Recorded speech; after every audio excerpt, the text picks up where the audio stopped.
Hey everybody, it's Ben here. As you know, I enjoy electric vehicles, do-it-yourself projects, and electric motorcycles. And today we have with us Ben Rich, sometimes known as Benswing, electric motorcyclist. So Ben, thank you so much for joining us today. Yeah, good to see you. Now, I'm in southeastern Wisconsin. Can I assume you're out in New Jersey right now? I just got back to Montclair, New Jersey, 2 days ago from riding my Zero SR to Florida and then up to Cleveland and back over here. Well, that was going to be my first question is you pretty much just got back. So tell me about this epic summer road trip you've been on. It's been great. The plan is to go down to Florida and up to Maine. And so I've done the Florida portion and living kind of in the middle. I give myself a little break in between. But yeah, going down to Florida by way of the Blue Ridge Parkway. So I don't just go by I-95. I hate that road and I want to spend as little time as possible on it. But the Blue Ridge Parkway, conversely, is my favorite road and I love spending time on it. So I go from here to DC in one day, visit some friends, go from DC to Blacksburg, Virginia, doing Skyline Drive and the Blue Ridge Parkway, and then there's a Zero rider in Blacksburg that I stay with. Then from Blacksburg I go down to Asheville, all down the Blue Ridge Parkway, have some friends there, go across to Charleston, South Carolina, and then from there my parents live in Titusville, Florida. And so I've done that trip several times. This is my 6th summer doing a cross-country electric motorcycle road trip. Well, that was another thing I was going to ask is you've been doing this for a while. When did you do your first electric motorcycle trip, and I mean, why? What was the motivation for doing, this big, great, crazy trip on an electric motorcycle? It is crazy. Each year is crazy. Slightly less each year, I'm hoping. But yeah, no, in 2013, I got my Zero motorcycle in February, and I'm a teacher, so I have time, not money, right? And so I have all this time, but I don't have a ton of money to spend. So I got my electric motorcycle, and I thought, I'm going to be the first person across the country. Yeah, let's do this. And then Terry Hirschner went across the country, and I was like, okay, I'm not going to be the first one across the country. And then I get this phone call from a woman, Susan Jones, and she said, I'm putting together a group of, a ragtag team of people to cross the country in electric vehicles. And we're calling it the Ride the Future Tour. And we've got an electric motorcycle, which was me, an electric car, electric bicycle, and electric scooters. And so because we had a guy on an electric bicycle, we went 100 miles a day for 44 days. And so we went from Charleston, South Carolina to Google headquarters up near San Francisco. And it was amazing, it was epic. I mean, the reason I did it was because it was free. I mean, she's like, she's gonna pay for hotels and food. And while I'm on the phone with her, I'm just thinking, what could possibly be wrong? Like, this is amazing. Like, if someone else is gonna pay for the hotels, because that's a lot of stops, and at the time I didn't have a fast charging system. I was basically just charging out of 110 volt outlets. So I knew it was gonna take a long time. So I was like, I'm in, let's go. So that was an amazing trip. And then in 2014, I got a fast charging system, and it charged me up at like 4.5 kilowatts. So what was stock on the motorcycle that 4 kilowatt was an upgrade? Stock was, I think it was 0.9 at the time. 900 it was around watts. 1. Yeah, that was the 2012 Zero S. Okay. Before the SR even existed. And so, yeah, so I charged up, yeah, just on 110 all the way across the country in 2013. 2014, I would ride for about 1 hour and charge for an hour and a half, sometimes close to 2 hours. So I'd ride for 1 and charge for 2. And at the time, I was like, yeah, I'm doing this for the electric vehicles. I'm going to promote EVs and save the planet. And it was a lot of time spent at RV parks. And there are some lovely people that I met, really some wacky people, some interesting people, but I met a lot of people hanging out while I was waiting for my electric motorcycle to charge. Then in 2015, I did a 3-country tour. So I went from here down to Mexico, and then up to Montreal, Canada. And so I hit all three, countries bordering three countries including the U.S. And then in 2016, I realized I only had 15 U.S. states in order to collect them all. So I collected all the lower 48 states, all of the contiguous U.S. by traveling across country. And of course, it wasn't like Rhode Island and Connecticut that I needed to collect. It was Wyoming and Washington State and Oregon. So I did a big W across the West, and it was amazing. And that was a phenomenal trip. It was basically four corners. I went from New Jersey to Seattle to LA to Florida and then up to Maine.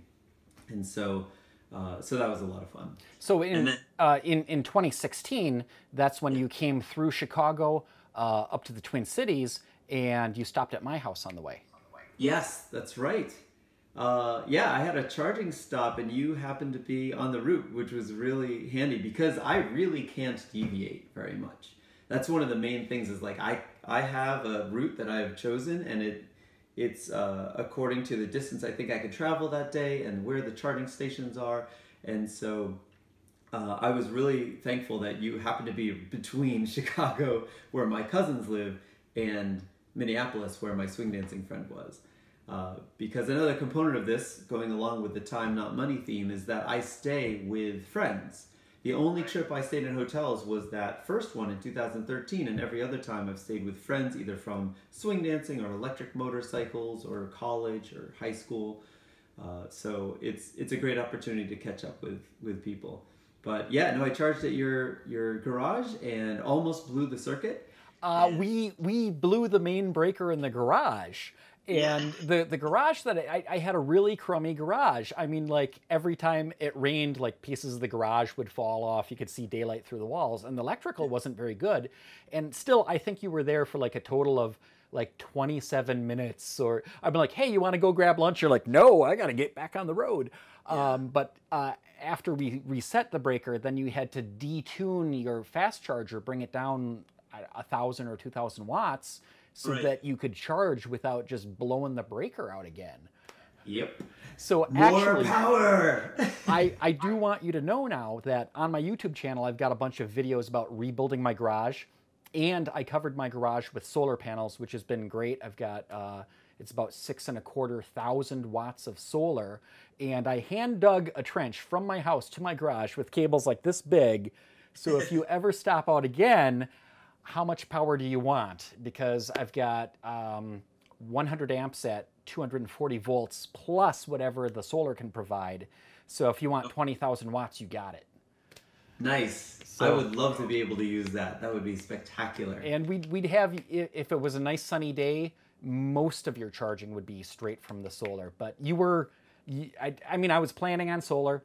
I was planning on rebuilding the garage anyways, which was a lot of work, but it turned out great. I got all the space and everything. But part of it was, if Ben Rich ever comes back here, he's charging as fast as he wants, doing it on solar power, no breakers popping, nothing. But I mean, it was cool getting to see you in person. And I was trying to think how we actually met, because we're Facebook friends. And I mean, we've been on forums. But you coming out to my garage in 2016, that was the only time we've ever actually met in person. Yeah, I mean, you're one of the few people who are as crazy as I am in terms of like spending a lot of time charging just to go on a relatively medium-sized or short trip. Or actually not medium-sized or short. Like so you did your Loop the Lake. And I saw your posts about that, and so, there's a certain camaraderie amongst people like Terry Hirschner, you, me. There are now 2 other people who have crossed the United States, and so there are 4 of us now who have gone all the way across the U.S. on electric motorcycles. But yeah, seeing someone else who, especially at that time, right? So one of the things I wanted to mention is like, this is a little bit of the wonky part of it, like, the charging systems, right, throughout the years. So in 2013, when I crossed the US, I had 1 kilowatt of charging power. And then in 2014, I had 4.5 kilowatts of charging power. And then 2015, I improved that to 6 because I was then able to use both Elcons. They're called Elcon 2.5 kilowatt chargers. So both of those, plus that year I could use my onboard charger. So it was basically 4.5 plus 1 more, or 1.3 more. And then after that I started using these Diginow Super Chargers, and that's when I started being able to use like 8. In 2015 I could use 8 kilowatts. And then in 2016, or I could use 8 or 9. Okay, we can also see your motorcycle. Oh yeah. In thermal. Yes. So I look at you. You've been out in the sun. You're warm-blooded. You're warm. Right. I look at the motorcycle. Look at that. Man, that's hot. And it's all relative too. If we bring it over to the Elcon, the Elcon looks cool in comparison. Yeah. And it's definitely putting out some heat. But I can put my hand on the Elcon and my hand feels warm. If I put my hand on the supercharger, it's very uncomfortable. And actually you can see, Yeah, that's warm. it makes my hand too hot. Woo. So, wow, that's amazing. Cool. And or I mean hot. sometimes I like to get back because everything's relative. I can see your batteries are warm right now. Oh yeah? I mean, warm, not hot, but yeah. Actually, let's turn the thermometer on. So warm is the motor right there, but it's a hot day too. But also we can actually see the battery. It feels to my hand slightly warm, but you know, it's like 80 degrees outside. Looking at like up to 95 degrees on the battery. Yeah, that's well within the tolerance, so. And then 2017, last year I used like 11 or 12 sometimes, because I had both my Elcons and the Diginow Super Chargers, and I just had like 2 electric car charging stations plugged in at the same time. So that was super quick. And then this year has actually been a little bit of a step backward. I've been charging mostly at 8.5 or 9 kilowatts, and I've been having some overheating problems. But it's like now, if you're not charging it at 8 or 9 kilowatts, then what's the point, honestly? Sure makes a big difference with the charge times. I mean, when I did my trip around Lake Michigan, that was in 2015, and I shot a bunch of video when I did that. It's kind of sitting in my virtual shoebox. It's one of those things I've been meaning to. I had these grand plans of doing like a road trip documentary sort of a thing. But the Vectrex was originally designed for about 40 miles per charge, and it had a 1500 watt charger on it. And I got that motorcycle cheap because the battery was dead. So I threw in like 1/3 of a Nissan Leaf battery pack, and then I slapped on a bunch of Meanwell power supplies to basically make up to about 4.2 kilowatt of charging. But since it was about a 9 kilowatt hour battery pack, even if I was run all the way down, maximum charge time was 2 hours. So like you were mentioning before, RV parks, I just brought a tent and a sleeping bag, and I was mostly charging at state parks in Wisconsin and Michigan.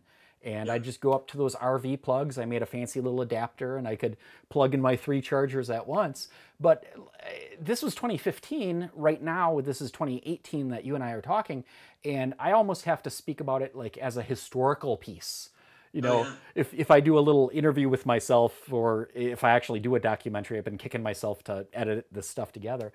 I'm going to have to be like, well, way back in 2015, there weren't all these EV charging stations. I had to go to the RV park to be able to do that.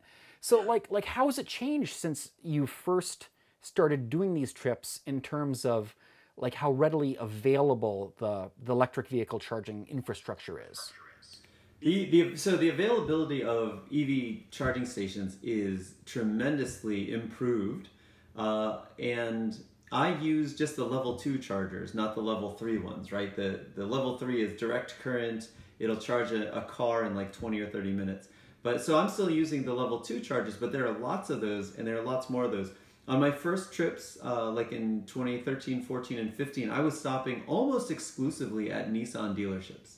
Because Nissan, any dealership that was selling the Leaf, they had to install at least one EV charging station. So I was stopping there all the time. Now in 2018, I'm able to sometimes pick and choose which locations I'll stop at, and I can stop at places that have restaurants, or there are these Tanger outlets that have all this shopping that I don't particularly care about, but they have EV stations everywhere. So and they're located halfway between cities, right? So for them, they want the population of both cities coming to shop, and they're like exactly where I need them, between one city and another one. So I use those in Savannah, Georgia, Daytona Beach in Florida, and then Jeffersonville in Ohio. And so there's usually food around there, so I'll buy food. There was one time, the first time I stopped at one of those, I did go to an outlet store, and I bought a ton of Under Armour clothes, and it was amazing. They actually really helped a lot on my trip. But yeah, so the availability is significantly better. However, once you get away from cities, so that's all near cities, right? On the east coast of the U.S., we have all these cities close to each other in the north, and then they're a little more spread apart in the south. But once you start moving west, you have to start using RV parks. And so RV parks, as you mentioned, have all this great electricity. They have these 50 amp outlets a lot of times. And so those will provide plenty of power to get you going really quickly. So, so I just tell people, like, near cities, near populated areas, I use EV charging stations. And then whenever I go near the good roads, like the fun roads that you want to ride your motorcycle on, that's where you're going to RV parks. So you do have to ask, but more and more of them, like Tesla owners, will use RV parks sometimes. And so they have sometimes some experience with electric car drivers. Being on a motorcycle, they're all just like, it's small. They know I'm not gonna draw too much power, and they're just like, yeah, it's fine. But they're running a business, so I always offer money. The maximum I can use is like $1.50 worth of electricity. If you go to a place where electricity is really expensive, I can use like $3 worth of electricity. But that's if I'm all the way down to empty, and normally I'm just charging between like 20 and 80%, because charging stations are not located at my max range, right? So for me right now, ideally, I would find charging stations exactly 110 miles apart, and that would give me the least amount of time looking for charging stations and going off the road or off of my path to charge. But on this last leg of my trip from Cleveland to New Jersey, they're all located about 70 miles apart from each other. And so I can't do 140, so I've got to do 70. So I end up stopping as many times this year in 2018 as I did in 2014, when I was using a much smaller battery, a battery that's almost half the size of my current battery, and but I still had to stop just as many times. Now I could charge a lot faster, so the day went by quicker. Now you also had more flexibility, though. Let's say like an EV charging station was closed. Well, you went to that, what was it, a restaurant or an inn up in the mountain, and the road was closed, so you had to go somewhere else? Yeah, that was on Skyline Drive, and I love that place, and the owners of that restaurant, of that inn, are wonderful, and they're very EV friendly. And I called earlier in the day, and there was no answer. So they may have been on vacation, but it's the summer season. It's the busy season for people to be traveling. So I don't know what happened. There was no indication that I saw that it was closed when I checked their website or anything. But yeah, I went there, and I'm going on these like back roads, and then there's a chain right across the road, and it's just like, okay. I mean, potentially, like, if I was desperate, I could have like lifted the chain up and just gone and like charged, and probably the EV charging stations were powered on, but I'm not a huge fan of like trespassing. So, and also having a bigger battery, and I generally don't wait till I'm down to all the way to 0 to charge. So I had a little bit of extra range, and so I just went to a different place and ended up charging there. So well, and it's because you've got that nice big battery and you've got that fast charging. It gives you a lot more flexibility in case you can't use this charger. Well, you can always go use that charger. Yeah, Zero has done a great job. Every year their battery increases by their battery capacity increases by about 15%, 20%. And so my first battery in 2013 had 9 kilowatt hours, and now my battery has 16 kilowatt hours. And that's not even the most modern one. I thought that was interesting, though, because my daily driver right now is a Mitsubishi i-MiEV electric car, and it has a 16 kilowatt hour battery pack. So your bike and my car, same size battery, same capacity.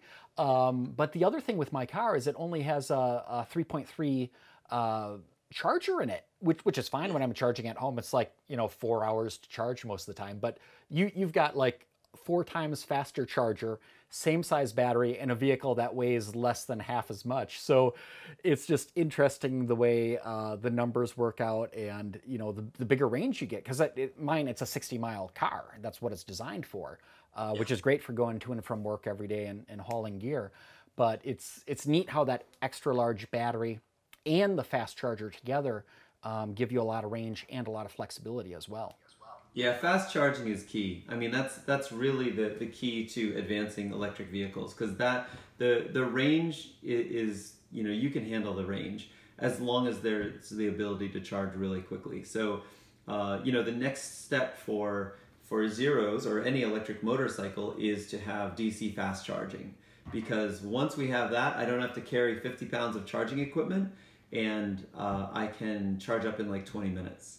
And that will be... Now, how much of a do-it-yourself kind of a guy are you? Because I've done some wacky projects, and when I do it, a lot of times I feel like I have no idea what I'm doing, and then I feel like I know what I'm doing, and then I make the YouTube video showing other people how to do it.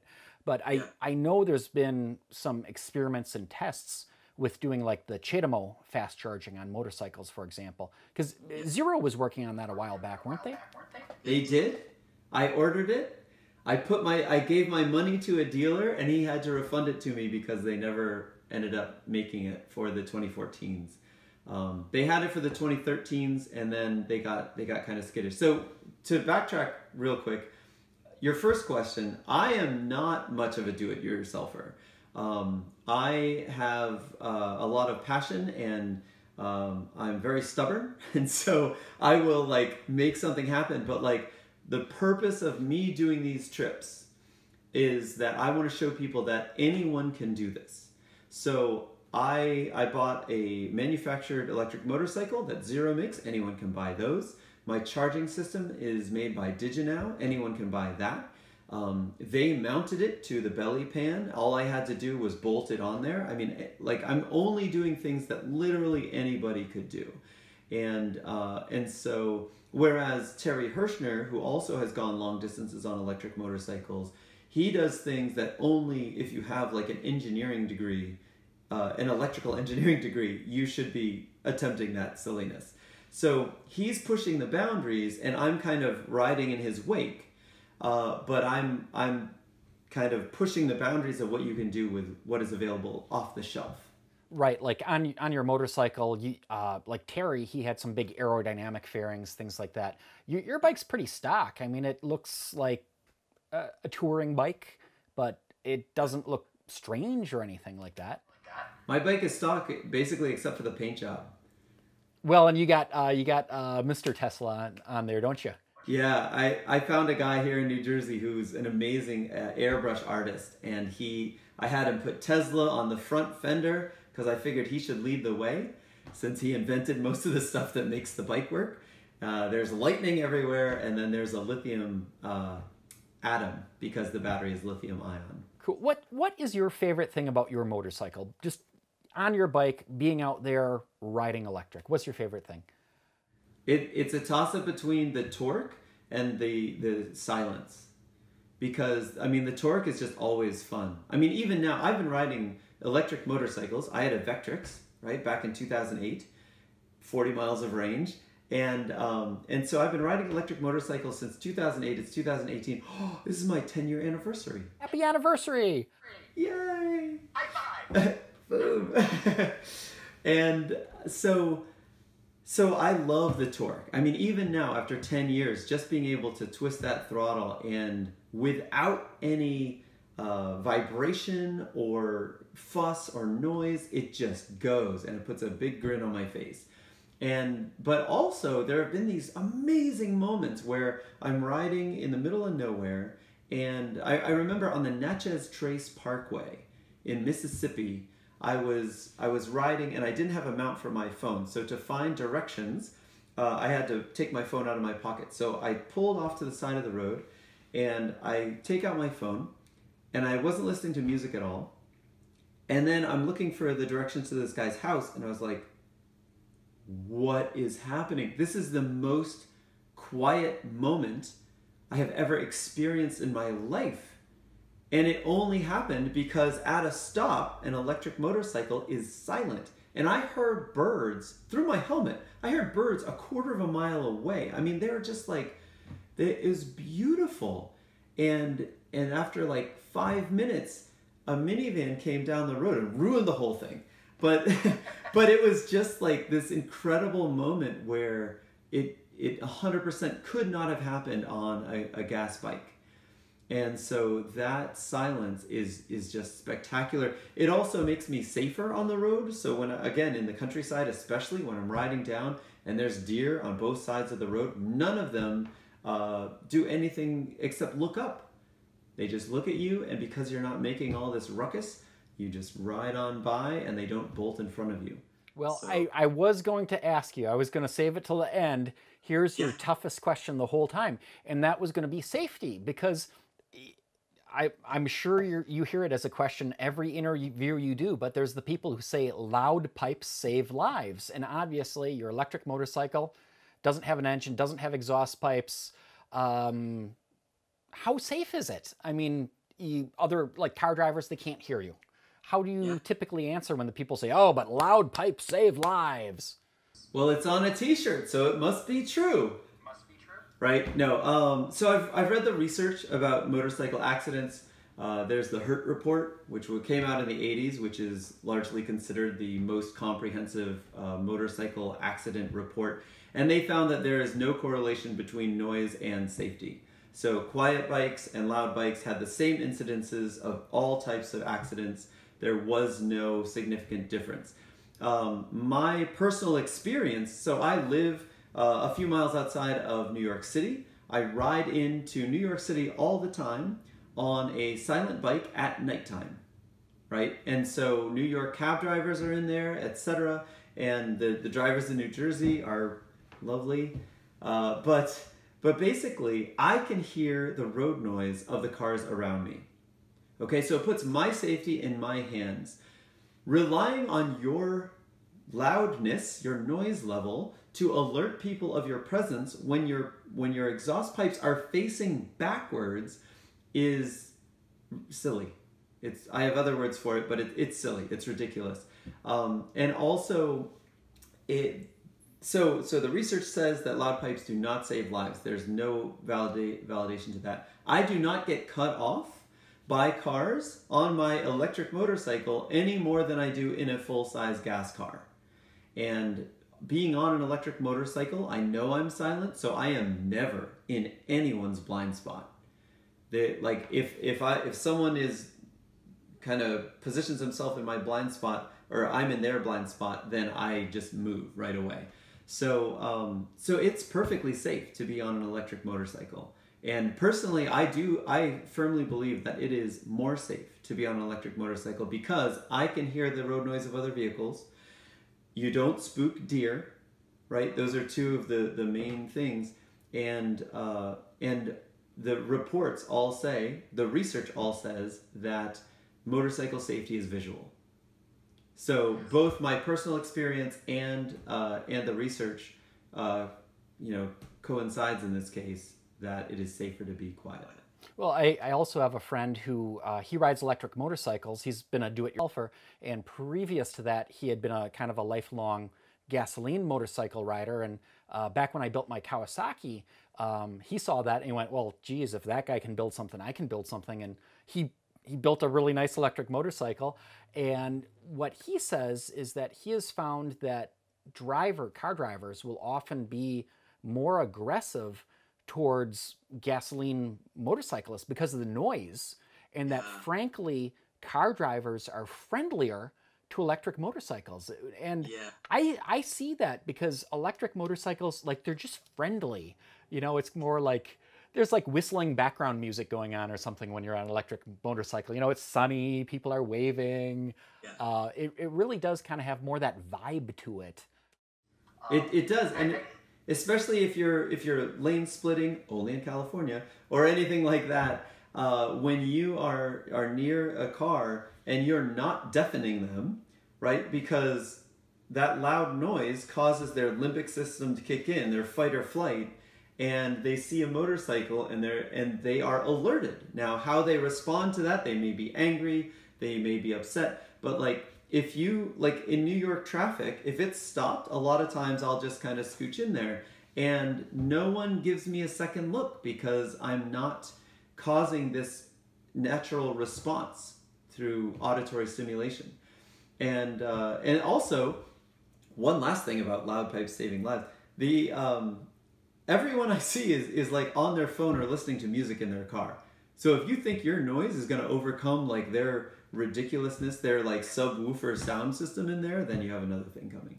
Right. But I agree about the friendliness of drivers and the fact that if you're just scooting along quietly, you will piss off far fewer people.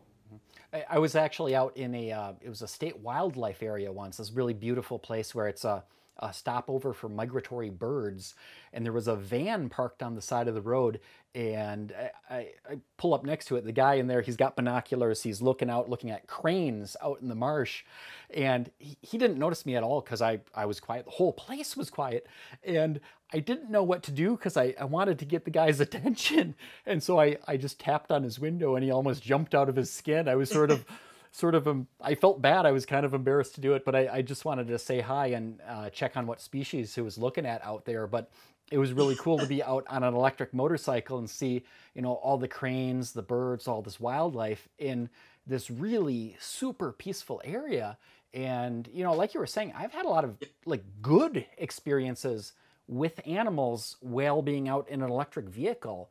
They really do react different than the gasoline vehicles. 100%. When I was in riding through the Grand Teton Mountains there and Yosemite, there are signs that give you feedback about how loud your vehicle is, because it is a nature preserve and specific sections need the car drivers to be quiet. So there's a sign that's like, it's got it tells you how loud you are, decibel meter, right?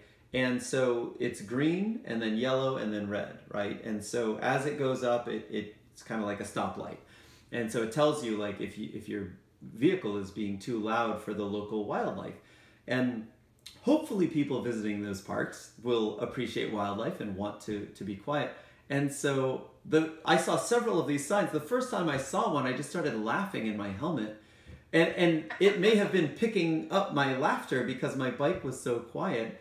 And I think at one of them, I did actually like twist the throttle to see how high it would go, knowing that I think it may have barely dipped into the yellow or something, because there is a slight sound that the motor makes, but really it was impossible for me to make enough sound to bother the animals without using my horn. You know, so it was nice to be able to like see a sign like that and just think like, I'm good. I'm going to be at peace with the animals. Cool. Well, let's get back to this this 2018 summer road trip that you just completed. Basically, you started from your place in New Jersey. You headed south. You went down through Asheville. You made it down to Florida.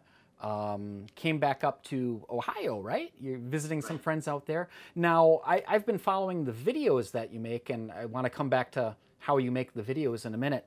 But then after that, you headed up to Maine, right? Not yet. That part is coming. So you're doing your little pause right now then?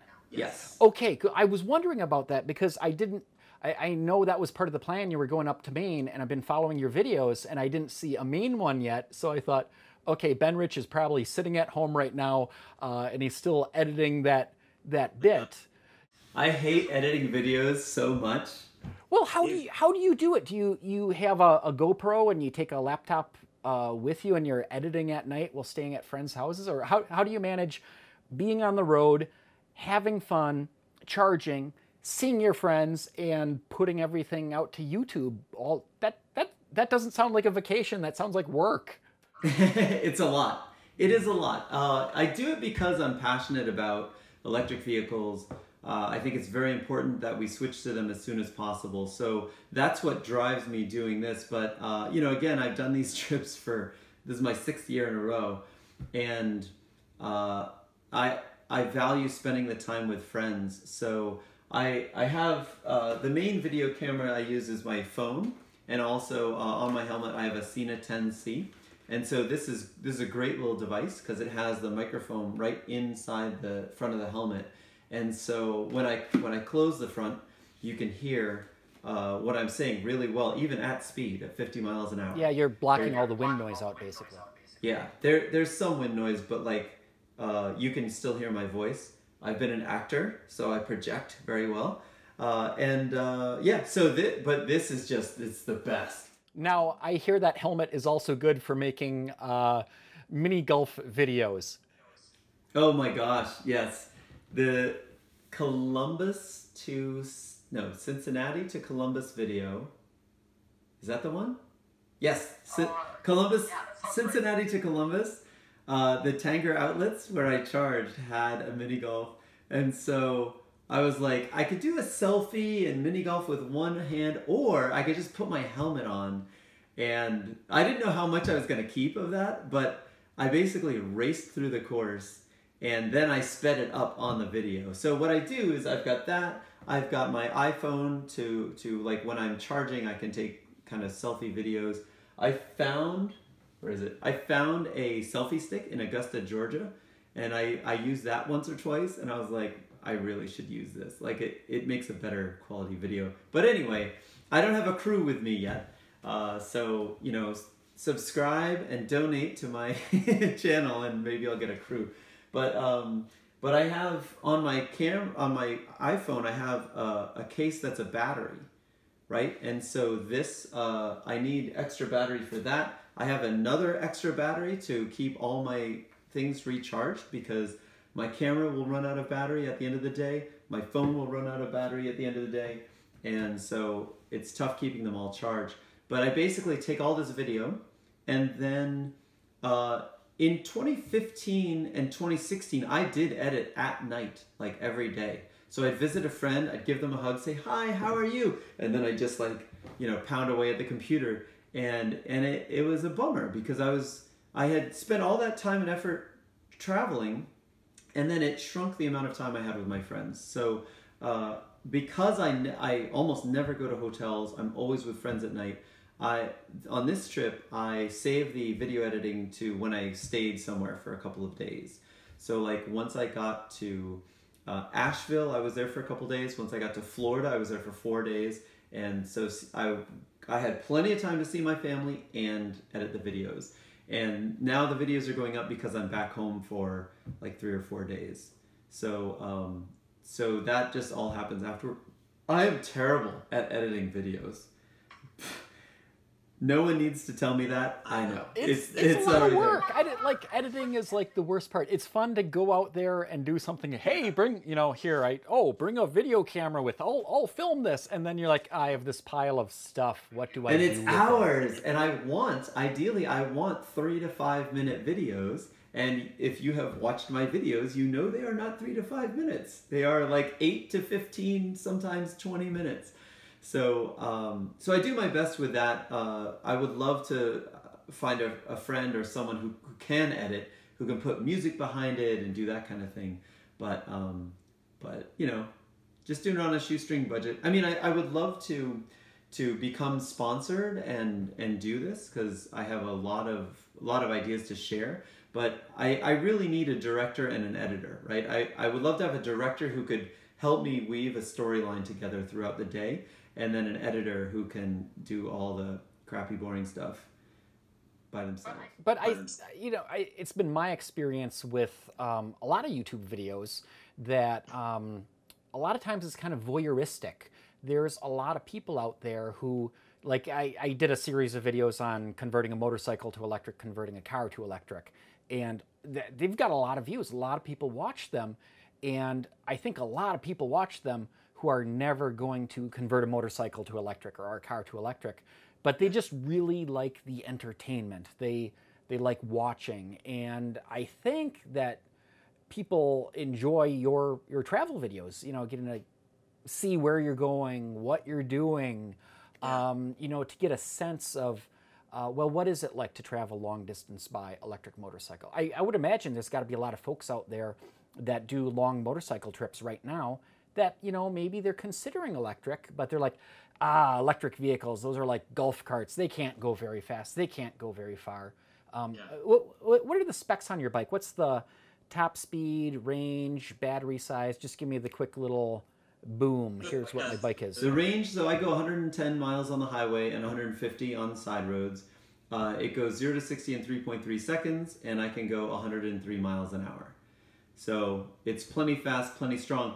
I was also going to mention that, so the feedback that I've gotten about my videos is that people do enjoy them. So as horribly as they are edited, people do enjoy them. And I've gotten a lot of messages saying that they were on the fence about an electric motorcycle. They watched my videos, and as a result of that, changed their mind and decided to actually buy one. And not that they're going to buy all this charging equipment, but just knowing that that possibility is out there, knowing it's got the potential to go longer distances and have these charging systems, that gives people a level of comfort.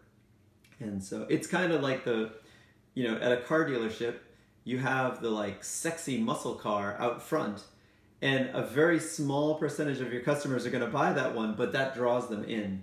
And so I guess in somewhat of a similar way with my videos, being able to do these long distance trips, a lot of people aren't necessarily going to do them, but it makes them feel better about the brand.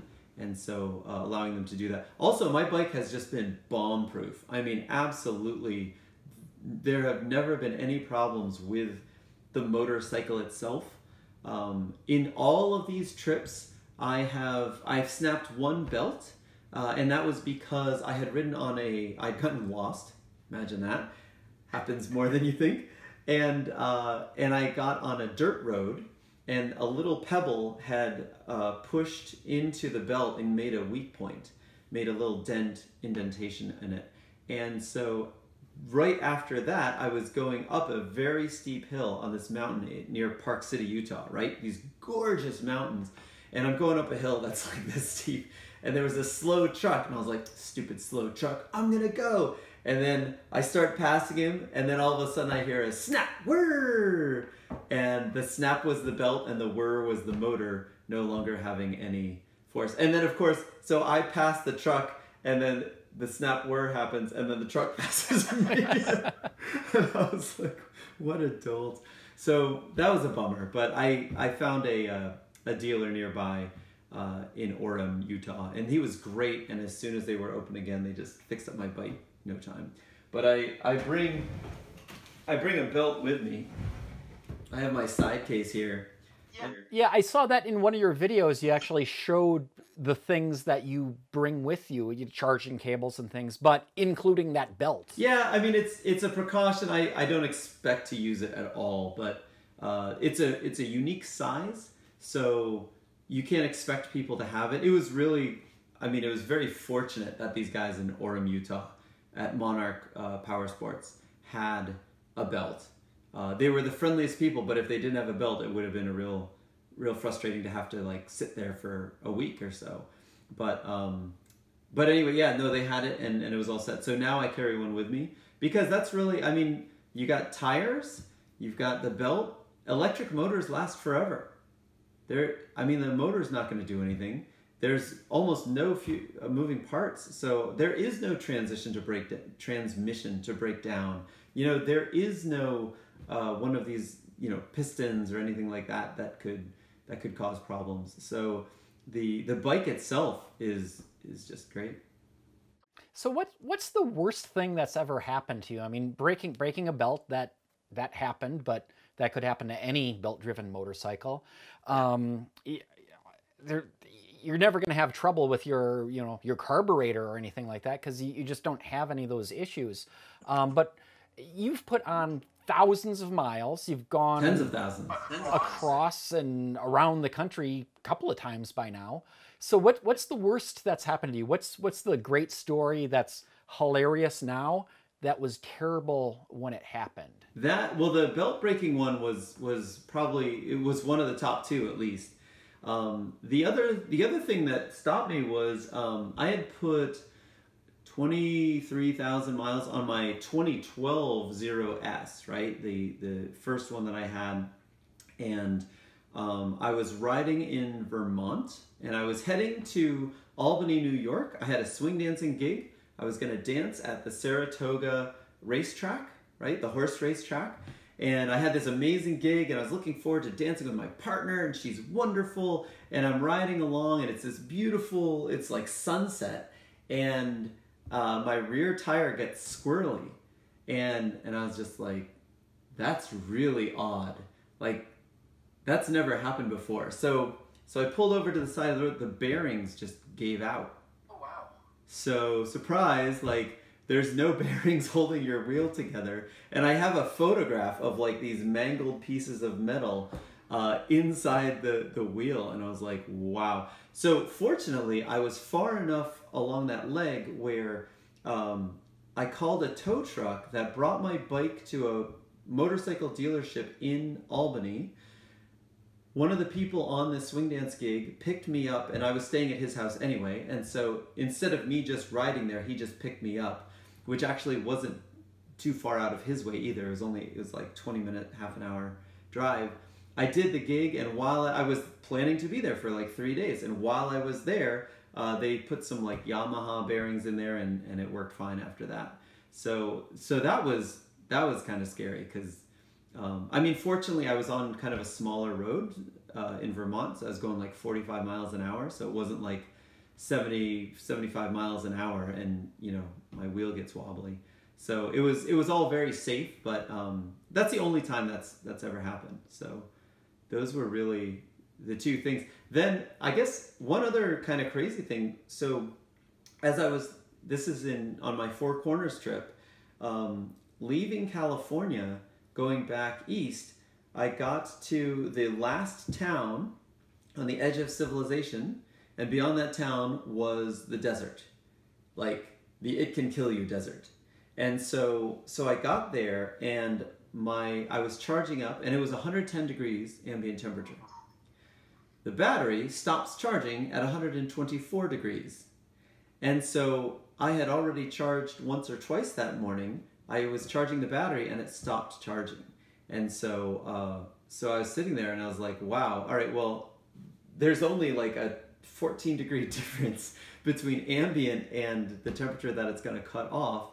Should I launch into the desert under these conditions? And I decided, nope, that would not be wise. So I rented a truck, put my bike in it, and got myself to Phoenix, like, the next place I was going. So I didn't end up actually riding all the way across the south just because the conditions were just not, it was more than the conditions were not favorable, it was that it was genuinely dangerous for me to do that. So I drove to Austin, hung out with friends, rode my motorcycle from Austin to Houston, and then picked up another truck and went to Tallahassee. So I kind of like rode a little bit in the middle there, but I still did 8,700 miles that summer on the bike. So I was a little bummed to not have the experience of going through the desert, but at the same time, it was 100% a decision for safety and that kind of thing. Like, I don't have a support truck to bail me out. Right, you're just out there by yourself. You're one guy going somewhere. Just me. It's just me. Yeah, and that brings up another point. People ask, like, are you alone during these trips? And the answer is yes and no. During the day, it's just me. I get to choose my route. If it's raining, I don't have to hear someone complaining. If it is too hot or anything like that, or if I see something interesting that I want to do, I just have no question that I'm just going to go check it out. And then at night, I'm visiting friends. So I don't stay in hotels, I stay at friends' houses. And I'm really fortunate to have developed like this incredible network of friends all across the country through swing dancing. And so yeah, so during the day I'm alone, but every night I get to hang out with people who I love and know and that kind of thing.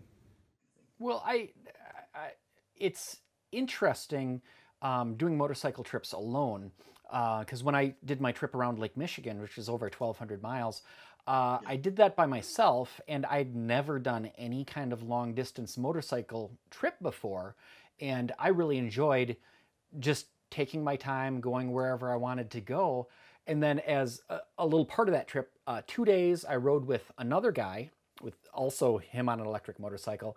And then the one day it was 2 other guys. So for one day we had an electric biker gang going on, which it was fun and they were cool guys to hang out with.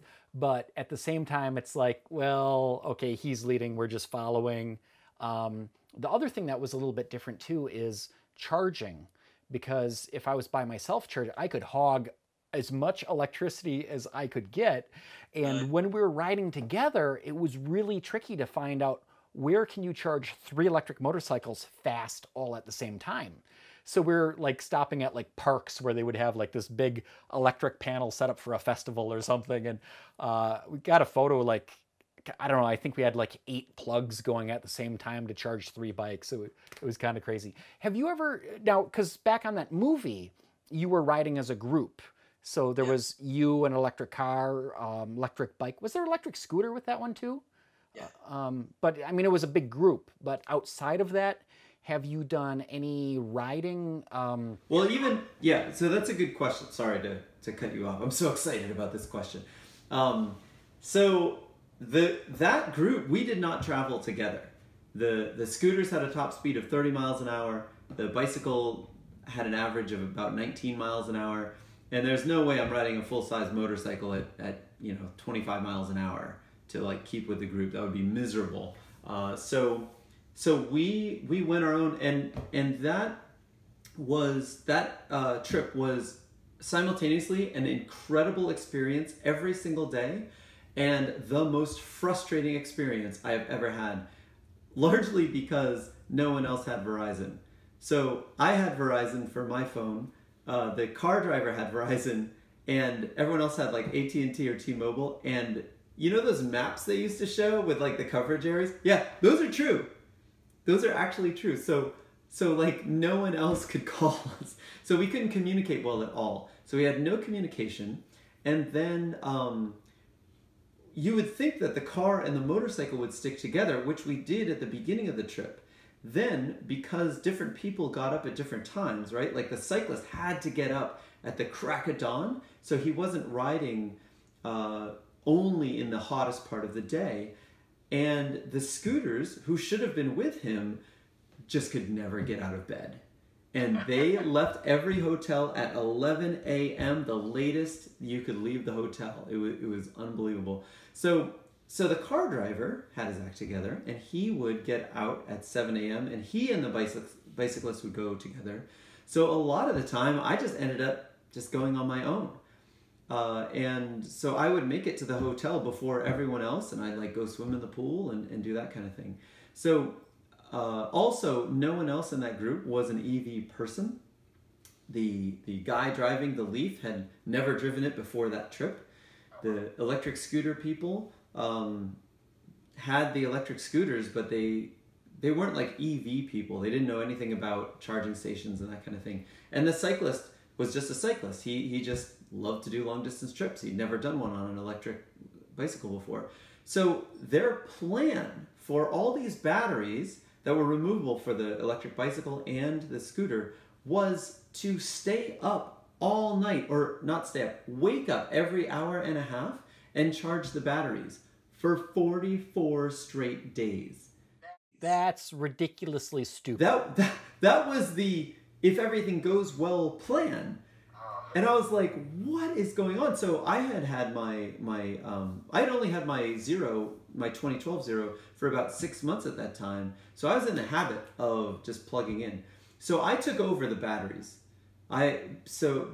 Partly because I got to the destination first, and partly because I was just used to plugging things in at night. And so when I got to the destination, we had a truck that would bring the batteries because there were so many batteries and extra equipment that we needed. So we had a truck that had the batteries. So I would get to the hotel with the truck and I would just plug in the bicycle batteries, the scooter batteries, and then by the time it was like 10 or 11, every battery had a full charge and everyone could go to sleep. And so it was a little bit like, I felt like I had to take a little control of the situation. So, because it would have been legitimately dangerous. I mean, that was my main concern. People's lives were at stake riding well, maybe not lives, but you know, they could have got seriously injured having a scooter accident because we were on roads. Yeah, you're stuck on the side of a road somewhere with heavy traffic. There's definitely safety issues. So I took care of that, and it worked out well. And they figured it out like a little bit better as the trip went on. But the only other time I've ridden with another person is from San Francisco to LA with Terry Hirschner. And I am friends with Terry Hirschner. He's a great guy. I know where this is going. Okay? I will never let him plan our charging stops again. Right? This is his home turf. San Fran to LA. He does this all the time. So I said, Terry, I'm on this long distance trip, New Jersey to Seattle, to LA, to Florida. But so I don't have time to plan out the charging stations. Would you mind planning out our charging stops? He's like, oh yeah, don't worry about it. It'll be great. So I get to San Francisco and I meet him early in the morning, and I'm excited because I saw him on my 2013 trip. And this is 2016, so it's the first time in 3 years I've seen him in person. It's good to see him again, and we get going. And we both had superchargers, and mine was on my passenger seat, and his was inside his top case, right? He had a pillow and a piece of foam that was kind of like holding it there. And so this is foreshadowing for those of you storytellers out there. And so we're going down. Now, we stop at some places and there's one plug. And so we stop somewhere and I'm like, there must be a hidden one somewhere. Surely Terry wouldn't have us stop where there's one plug. He did. And so I'm looking at him like, we don't have time to charge your bike and then my bike. Like, we need both bikes to charge up simultaneously. So he's like, oh, well, I think there's one down the road. So like in some towns, he would charge at one, I would charge at one that was 3 miles away. He would kind of come over and then we would go off together. But some of these chargers were at hotels where even on PlugShare, it says only for patrons of the hotel. So I'm just like, why are you bringing me to a place that literally tells you do not charge here unless you're staying overnight, right? So we had to kind of sweet talk our way into some of the charging stations. So that was really frustrating. And then we get farther and farther down the road and his supercharger overheats. Now, these are literally the two most experienced electric motorcycle road trip riders, right? There is no one who has done this more than we have, and we're having problems like overheating, and so that was a big facepalm. So at that point, I was just like, okay.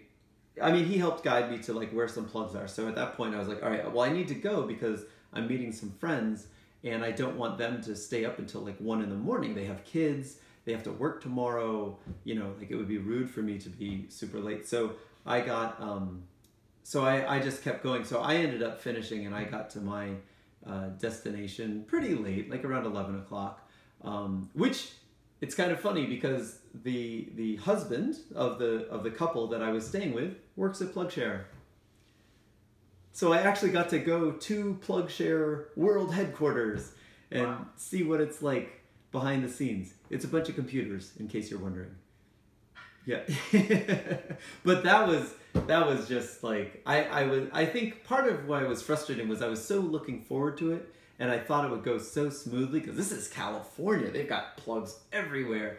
And then for it to just like become a disaster was a little disheartening.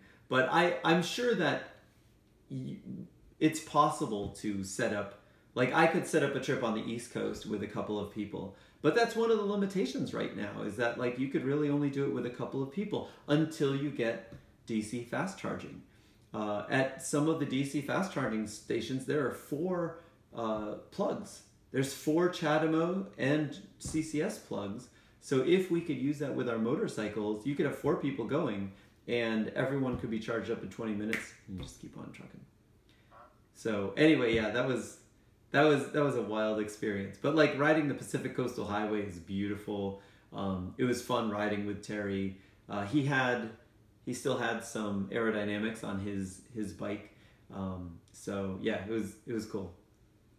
I did take a look at your specs for the trip Florida, 3,736 miles, 33 charging stops.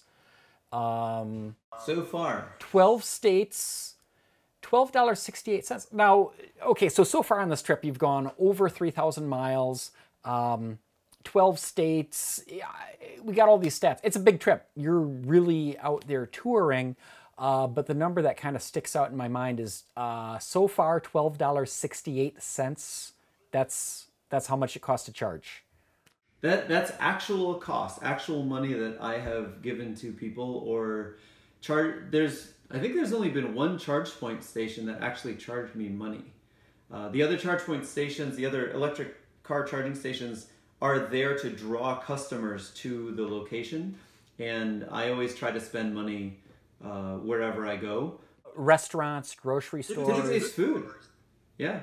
And I don't really count food as a cost because I need to eat whether I'm here in New Jersey or in... And also I live near New York City and I go into the city all the time. So like the cost of food across the country is way less than what I normally pay for it. So how does the cost of charging compare to gasoline? How much would you have had to... Did you run the numbers? How much you would have had to pay in gas for doing the same trip?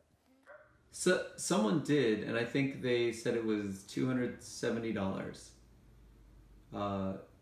something like that. Because like if you have a motorcycle that has 50 miles per gallon, so 3,700 divided by 50, and then multiply that by $2 or $3.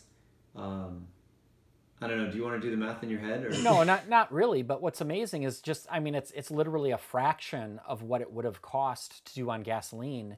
And besides that, it's quiet, it's fun, it's clean, it's everything that gas isn't. But, there's some people out there who they're always like the numbers. Like I put up solar panels and people are always like, oh, but how much did it cost? And even if it only paid for itself, it's still better. All my power is renewable energy. I mean, my lights, my computer, all this is powered by the sun right now. But even if it didn't save me money, it's still better. I mean, if you had a gas motorcycle or an electric motorcycle and running the electric motorcycle wasn't cheaper, if it still costs the exact same amount, you'd still be driving electric, right? Oh yeah, totally. And because the experience is better, right? At the end of a day, at the end of a 14-hour day, I am not physically fatigued from pistons pumping underneath my seat. Yeah, like... or vibrating my hands or anything like that. Like, riding long distances, if you ask anyone who does it, they do it, but they talk about powering through. They talk about it like it's a physical challenge they must meet. Whereas riding an electric motorcycle long distances is not that much of a physical challenge. It's a mental challenge. You have to stay awake and alert the whole time, but you're not fighting against this vibrating saddle that is wearing down on your muscles like all day long. So it's super enjoyable. And people talk about it like it's like a magic carpet ride. It's like flying.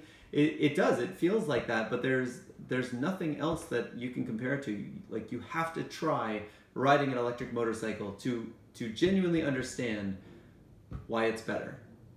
Because it is better than riding a gas bike.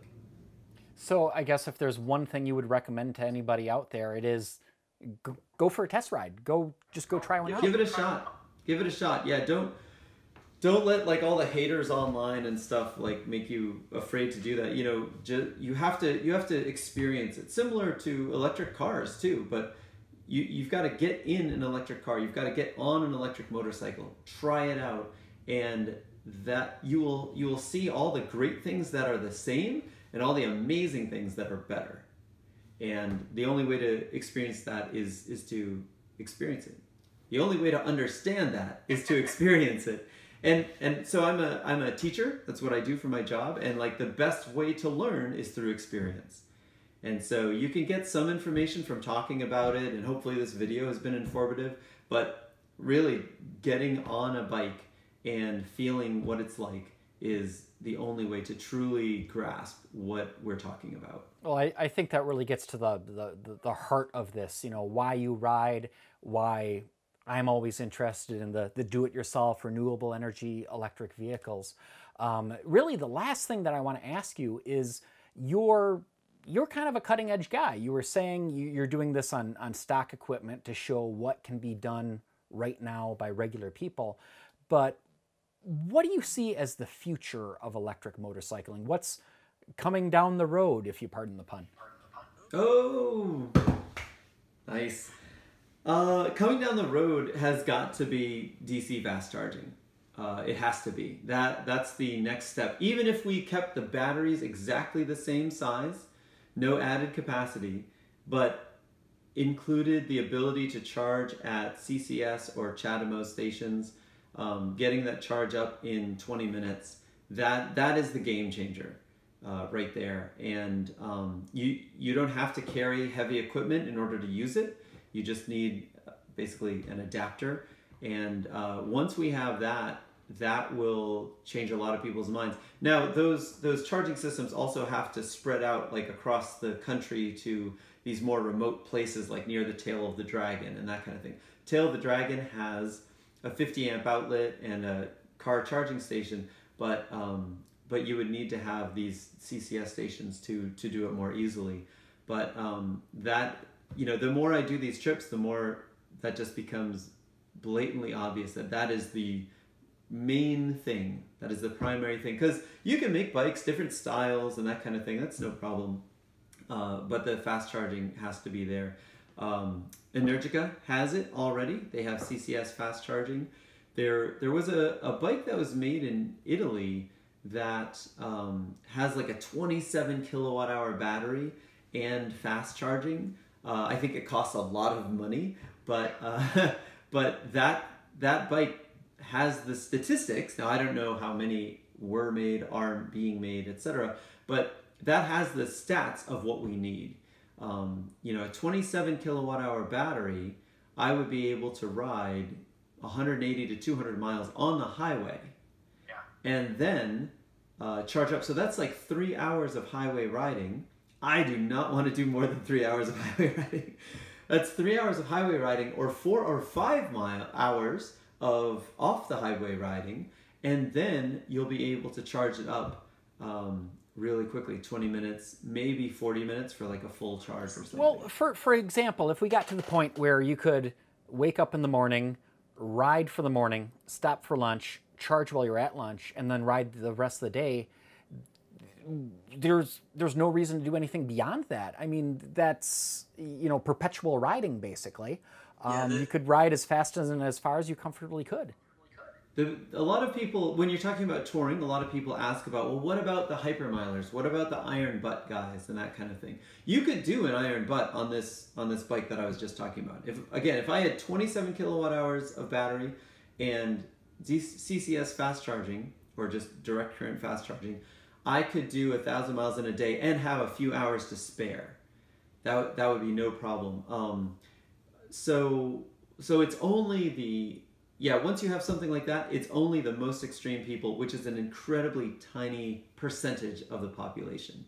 Like I said, it is a physical challenge. It's miserable to do those types of things, right? I was in Cleveland talking to the owner of Cleveland Moto, Scooter Phil. He's awesome. He's done some hypermiling. He's gone like 1,000 miles. He's done iron butts on like 125cc motorcycles and a variety of other types of motorcycles. You know, and the only thing he talked about was how hard it was and how miserable it was. And it was great to do. Like, obviously it was a goal he had. He accomplished the goal. That was cool. But doing it was hard. He's like, I do not plan to do that anytime soon because it's just not enjoyable. Whereas even a 14-hour day, like, well, 14 hours is a bit much. Even a 12-hour day. So if I leave at 7 in the morning and I arrive at 7 at night, that's a good day. I've covered about 400 miles and I do not feel worn out.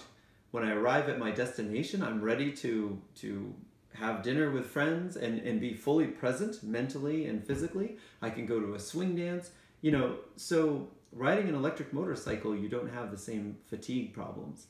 But there is the charging. It's the charging.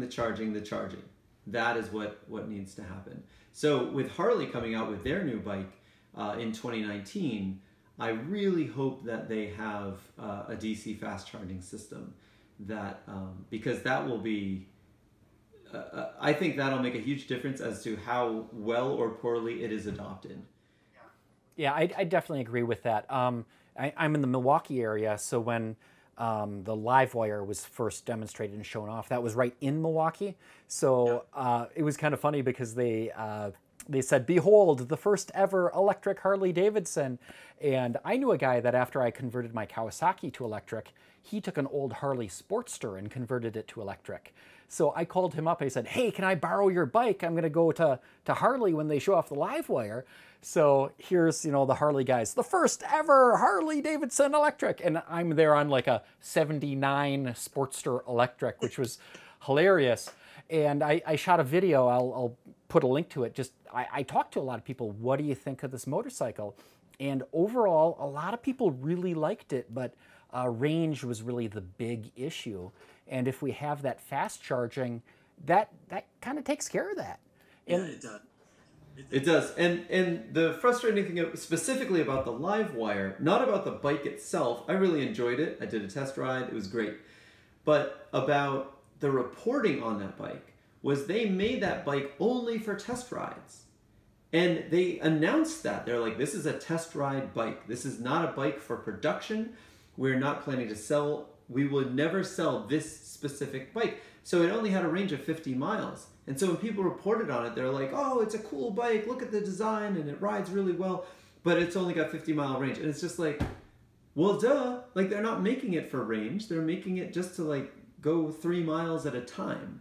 So, so seeing people kind of dog it for having a short range, it was just, they did that on purpose, knowing that they would never produce a bike with that short of a range. You know, like, get off that point, talk about the other points of the performance, which may be the part that stays with the bike when it reaches production. So, but that was exciting.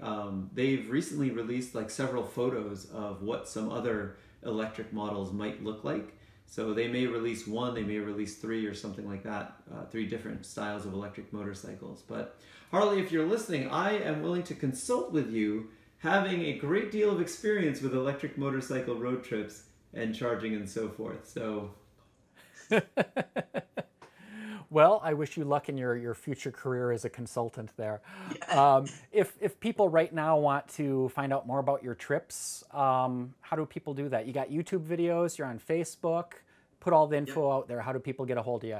Okay, so I have a Facebook is what I've been updating the most. If you look up Ben Rich Electric Biker, that's how you find me on Facebook. Instagram, my username is Benswing. YouTube, my username is Benswing. I'm also a swing dancer. That's just what I've been using. And then I have a website, you guessed it, benswing.com. And that has transformed from being all about swing dance to being all about electric motorcycles. Well, a person's got to have hobbies. I haven't figured out a new like nickname, like Ben Electric Motor or whatever. That sounds terrible. That's why I haven't figured out a new nickname. But benswing.com has historically my other rides and all the data from that too. So you can see in 2015, I wrote articles for Inside EVs. And so all those articles, photos, and videos are there. My YouTube channel has playlists of the 2015, 2016, 2017, 2018 rides. And so you can follow every ride day by day, the challenges, the triumphs, and that kind of thing. So yeah, check those out. I'm very responsive. Send me messages. I'm happy to answer genuine questions that you have. And especially with the 2018 videos, I've been very honest about it. In the beginning, my first videos were all positive all the time, right? I was like, electric motorcycling is great. Sweating and like 2 hours at an RV park, and I'm just like, please, why am I doing this? But I've realized that it's far more engaging if you are honest. If you're just, and not that I wasn't honest before, but I really would let a lot of things slide and just like not talk about them. Whereas now I talk about everything. So all of the challenges, but also all of the fun parts are in these videos. So if you watch, especially the 2018 ones, you'll see really what's happening right now. Like how hard it is, how easy it is, how great it is.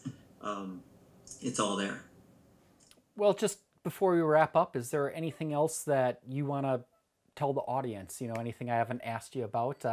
I've got about 40,000 subscribers on my YouTube channel, so apparently people like my videos, and I'm glad to have you on here today. It's been really good to see you, not quite in the flesh, but our little telepresence thing. It's pretty cool.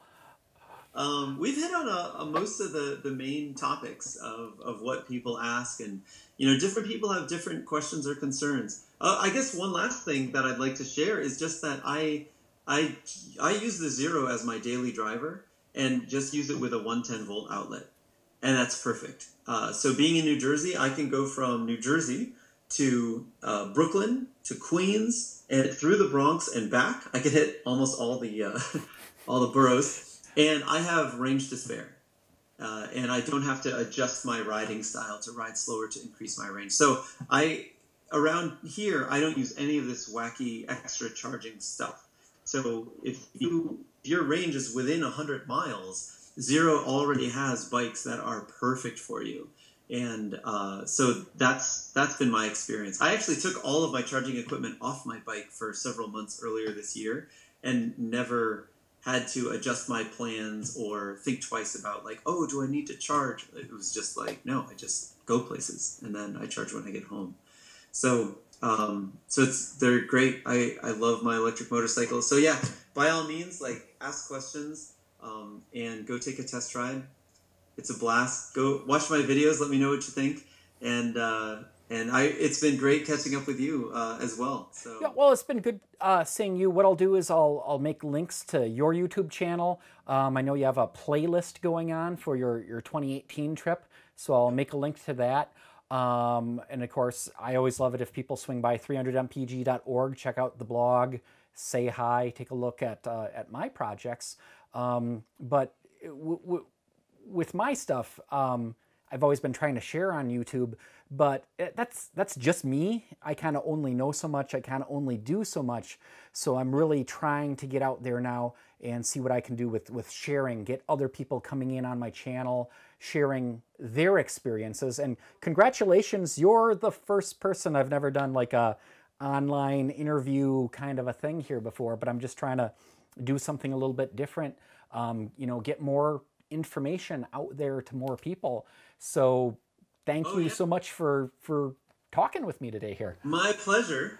Two quick things. One, there's a guy I want to introduce you to. He is making an electric, he has a do-it-yourself project, and it's going on in Charleston, South Carolina. And I miss him in person, but I'll introduce you to him virtually. And when you're talking about being first, I'm the first person to ride through all the lower 48 states. Nice. On an electric motorcycle. So I wanted to mention that. And so while Terry Hirschner did beat me across the country, he's only got like 27 states. So I've won that battle.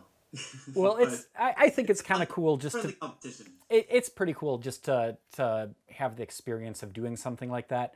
A couple years back, it was there was actually a guy came out here who was talking about making an indie film about building an electric car and then driving it across country, and it fell through. It didn't go anywhere.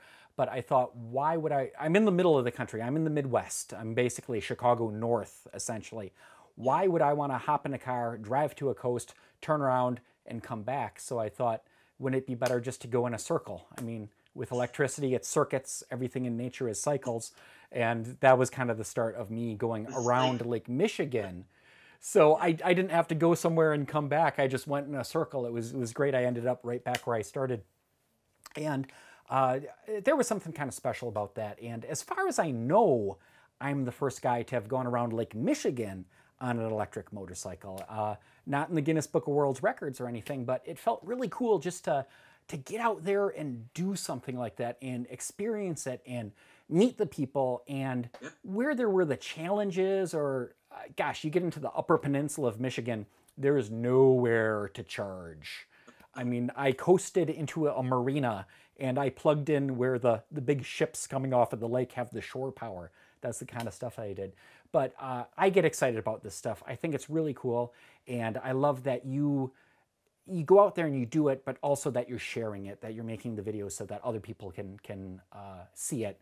So that was kind of the big reason why I was really hoping to get to talk to you and record it and put it on YouTube and the whole 9 yards. So again, just thank you so much for talking with me today. It's been absolutely fantastic. You got it. So for everybody watching this, thanks for spending some time today with Ben and Ben. And until next time, stay charged up.